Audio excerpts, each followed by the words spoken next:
ጠቅላይ ሚኒስትር አብይ አህመድ በፓሪስ የሚገኘውን የኖትረዳም ካቴድራልን ጎበኙ። ጉብኝቱ ለኢትዮጵያ ትርጉም ያለው ትምህርት የሰጠ መሆኑ የተገለጸ ሲሆን የቅርሱ መጠበቅ ባህላዊና ዓለም አቀፋዊ ዋጋ እንዳለው ያመላከተ ነው።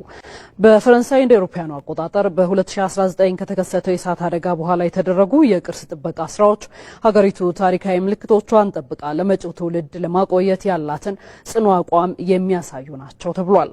በተመሳሳይ ኢትዮጵያ ከላሊበላ ውቅር አብያተ ክርስቲያናት እስከ ጎንደር ፋሲለደስ ከአባ ጅፋር ቤተ መንግስት እስከ በርካታ ቅርሶች ድረስ አቻ የማይገኝለት የታሪክና የባህል ሀብት ያላት ሀገር ናት።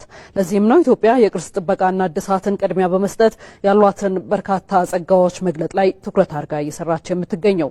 ቱሪዝምን ማስፋፋት የኢፌዴሪ ጠቅላይ ሚኒስትር ቁልፍ የትኩረት መስክ በመሆን በኢኮኖሚ ሪፎርም አጀንዳ ከአምስቱ ምሰሶዎች አንዱ ሆኖ እየተሰራበት እንደሚገኝም ተገልጿል።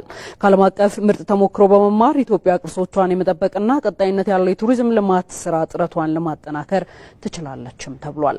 ዘገባውን ያገኘነው ከጠቅላይ ሚኒስትር ጽሕፈት ቤት የማህበራዊ ትስስር ገጽ ነው።